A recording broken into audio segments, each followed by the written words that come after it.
Labą dieną, mėly televizijos žiūrovai. Daugelis žmonių mėgsta keliauti. Jeigu ne į labai tolimus kraštus, tai nors į pajūrį. Ir iš kiekvienos kelionės vis kažką prasiveža. Ar maža suvenyrą nupirkta, arba kad ir kokie akmenukai. Žiūrėk, Palangoj dažnai matai žmonės renkančius kriauklytes arba apvalainukus, akmenukus.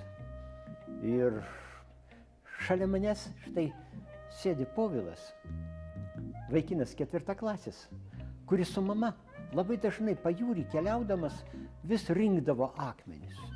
Povilai, ar jūs daug tų akmenėlių prisirinkdavot? Nu, nemažai.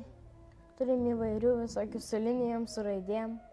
Va šitą kažkur buvo toks, kur su A raidė. Va šitas A raidė, X. Pagal tai rinku tikrai, kad kažkas panašaus. Tai vat, o daugiau pagal ką jūs rinkdavot akmenukus? Nu, pagal neįprastinius bruožus, pavyzdžiui, tokį, vat. Čia neįprastinis, tokį bet kur nerasi.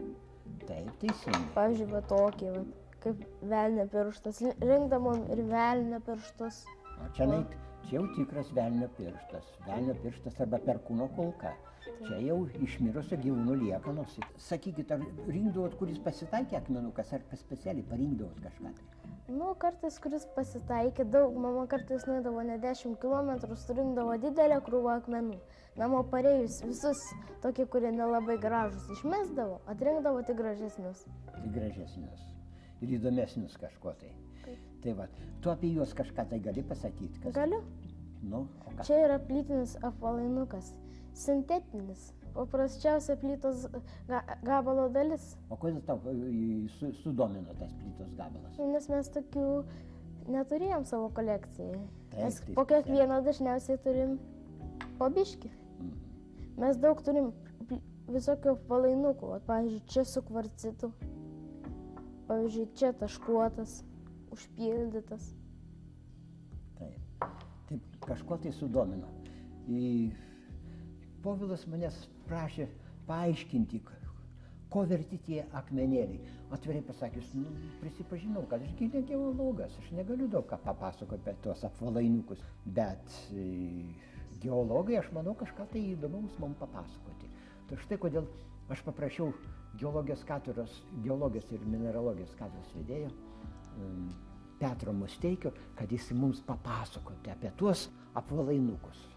Akmenys, kuriuos surinko Povilas su mama, atrodo, nieko ypatingai neišsiskiria. Tokių ir daug ir pajūrį yra, ir žmonės dažnai eina pro šalį, negi paspiria akmenį ir nieko, kai sakant, atrodo, kad nieko įdomus ir būti negali. Bet jūs taigi specialistas, profesoriau, ką jūs galėtumėt papasakoti apie tuos akmenys, kuriuos vaikas surinko su savo mama ir, kaip matom, čia gali būti jie labai įvairūs. Tai be abejo, jie yra labai įvairūs tiek savo kilme, tiek savo, sakysim, sandarą ir kitais požemiais. Pirmiausia, galbūt reiktų pasakyti, kad šitie akmenys pagal kilmę, šiuo atveju daugiausia apvalainukai, gali būti nuosėdinės kilmės, tai yra susidarę nuosėdinių procesų metu, gali būti magminės kilmės, susidarę magmai stingstant žemės ploto arba įsiveržiant į paviršių, ir gali būti metamorfinės kilmės, kurios uolienos tos, kurios susidaro keičiantis tiek magminiam, tiek metamorfiniam uolienom. Čia dauguma akmenų yra iš Palangos surinkta. O kaip jie atsidūrė Palangoje? Tai be abejo, čia Palangos pajūryje atsiradusios uolienos yra išplaunamos iš Švedijos, iš Suomijos kristalinio pamato, tai daugiausia būtų magminės metamorfinės uolienos. Ir be abejo, visa eilė nuosėdinių uolienų, pradedant Kambro periodu, tai maždaug 570 milijonų metų amžiaus ir iki mūsų dienų. Tai jeigu pasižiūrėt į šitą gausybę apvalainukų, tai jos ryškiai galima suskirstyti į nuosėdinius. Kaip čia matom, įvairūs smiltainiai, aleurolitai.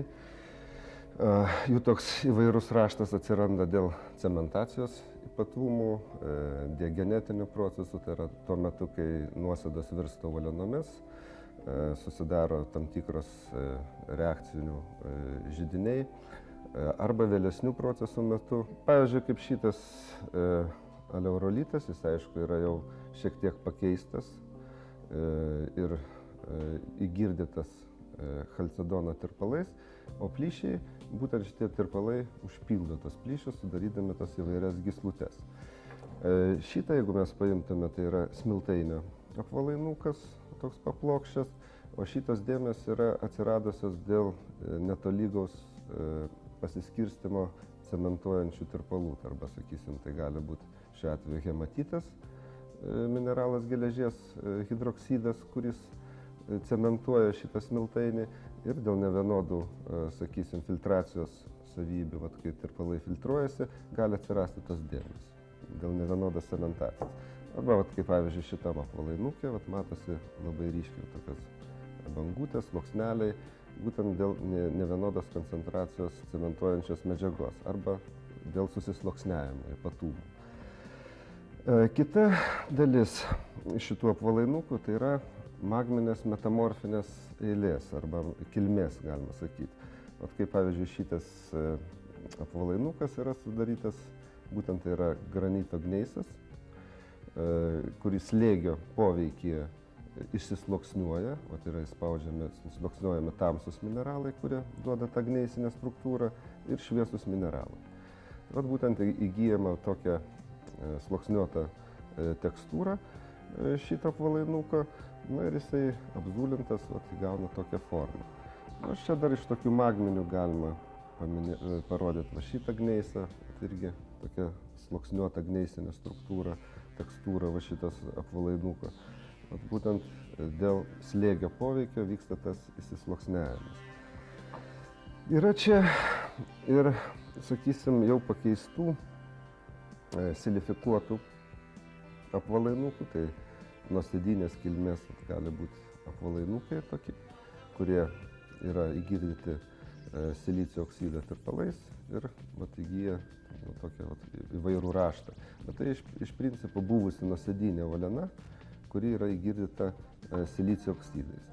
O čia iš tokių įdomesnių yra vulkaninės kilmės uoliena kvarcinis porfyras. Čia matosi jau, jinai yra šiek tiek paveikta dūlėjimo ir iš tos uolienos yra įsikristalizavę kvarco grūdeliukai. Dėl to jie vadinami kvarc porfyru. Iš tokių dar įdomesnių, čia jau galima paminėti organinės kilmės intarpus. Šiuo atveju šitam apvalainuke matosi arba dvigeldžio, arba pečiakojo moliusko nupjautas dalis, kurios nurodo, kad tai pirminė uolienos sandara buvo grynai nuosėdinė, vėliau jinai buvo silifikuota, kaip matoma čia, įgyja tokį blizgesį ir taip toliau.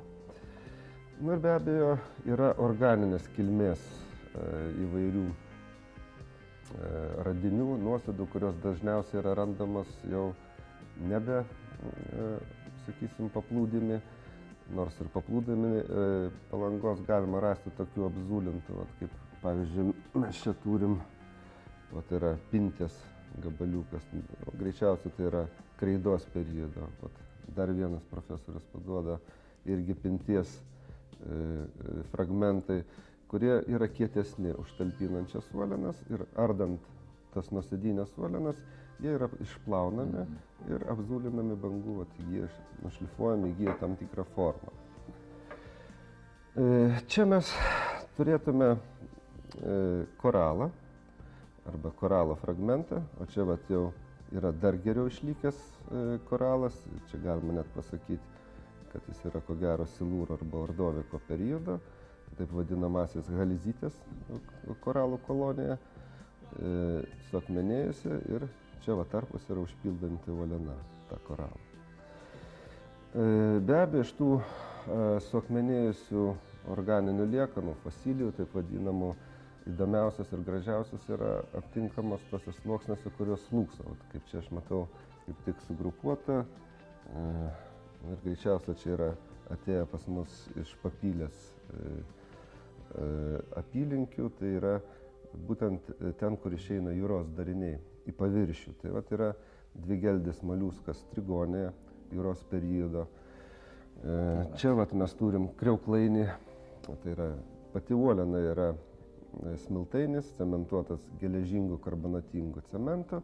Ir čia turim įvairių dvigeldžių nuolaužų, netgi mažą belemnituką. Štai čia va tokį mes turim brachiopodų, bet iš esmės tai yra nuolaužos, detritinės nuolaužos įvairių moliuskų, kurios va sudaro tokį kriauklainį. Žmonės dažnai klausia ir manęs kartais klausia, kas čia yra vadinamai perkūno kulka arba velnio pirštas. Tai yra kietoji galvakojo moliusko belemnito skeleto dalis, būtent tas jo rastras vadinamasis. Ir čia dažniausiai ta pasitaikanti pas mus rūšis yra belemnitela mukronata, tai yra kreidos periodas. Tai maždaug tas kreidos periodas pasibaigė prieš 67 milijonus metų, ta vadinamąją gigantišką išmirimo epochą, kai išmirė dinozaurai ir taip toliau. Tai būtent iš to laikotarpio šitie yra belemnitai. Galiu tik tai pridurti, kad jie priklauso, savo išvaizdą turėjo būti panašus į kalmarus dabartinius. Taip. Bet belemnitų neišliko nieko dabar iki šiol.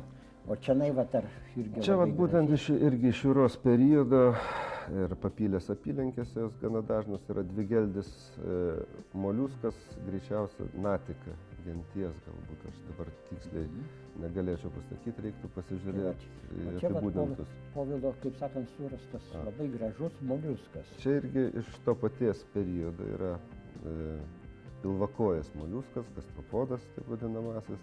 Ir jų yra irgi labai įvairių rūšių. Čia ir mažyčių. Taip, yra mažyčių. Išlikę labai gražiai blizga. Taip, amonitukų, tai čia būtent labai gero išlikimo laipsnio amonitukai, kurie yra išlaikę savo dar perlamutrinį pirminį sluoksnį. Įdomu tai, kad šitie moliuskai laisvai plaukė, tai yra jie turėjo savo ertmes, kurias pripildydavo oro ir galėdavo plaukti. Bet kiek aš žinau, tai jų buvo ir labai stambių. Buvo ir stambių.